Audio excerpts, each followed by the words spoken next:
Agriculteur, tes parcelles sont trop grandes. Tu participes forcément au désordre mondial en utilisant des produits phytosanitaires qui polluent et asphyxient notre planète. Chasseur, tu es un tueur par essence, assoiffé de sang. Tu mets en danger la vie du promeneur du dimanche qui s'effraie du bruit sourd d'un coup de feu qui claque à plusieurs centaines de mètres.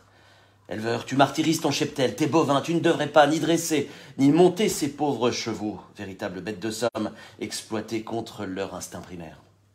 Commerçant, tes sacs en plastique polluent, ils tuent à l'autre bout du monde des tortues qui n'ont rien demandé. Gourmand, tu participes à la déforestation à grands coups de Nutella. Touriste, ton empreinte carbone nous pousse vers l'abîme et participe grandement au réchauffement climatique. Catholique, tes positions dogmatiques n'ont pas de sens. Tu es responsable de la prolifération de la pédophilie en confortant des générations de prêtres dépravés.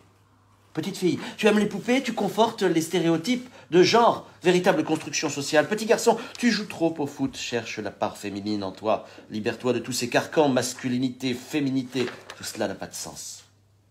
À vous tous que je viens de citer, la peur fait partie de votre monde. La crainte de l'autre, de son regard, de son ressentiment doit être au cœur de votre vie et c'est normal. Vous l'avez cherché, vous l'avez mérité. Vous le prenez mal? Vous avez l'envie de vous défendre? De redonner du bon sens? N'y a-t-il plus que des coups à prendre? Deux options s'offrent aujourd'hui à chacun dans ce monde médiatique, si normé qu'il en est avilissant. Les lénifiants et les militants. Les premiers sont légion et toujours dans le même sens. Ils acceptent tout tant que l'on reste dans la norme qu'ils ont fixée depuis maintenant plus de 50 ans. C'est-à-dire tant que l'on fait taire le transcendant, l'identitaire, qu'il soit conservateur comme réformateur. Et quand je parle de transcendant, je ne fais pas dans le catho. On fait République ensemble, mais on nie la nation et les valeurs supérieures d'identité commune basées sur 20 siècles d'histoire.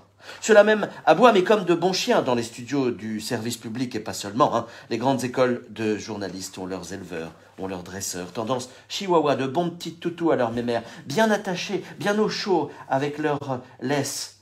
Et leurs idées avancent et se propagent en écriture inclusive, bien entendu. Les seconds s'inscrivent contre pour exister. Tous les jours, à chaque heure, aigris jusqu'à la nausée, sûrs de la vérité. Ils sont contre le système, ils s'opposent à tout.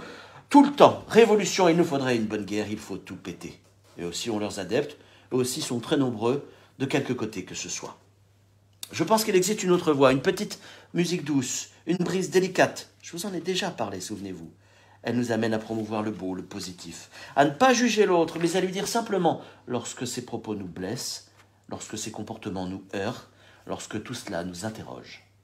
Plus facile à dire qu'à faire, je vous l'accorde, mais c'est là que la vérité se trouve avec un grand V. Alors n'ayons pas peur. À la semaine prochaine.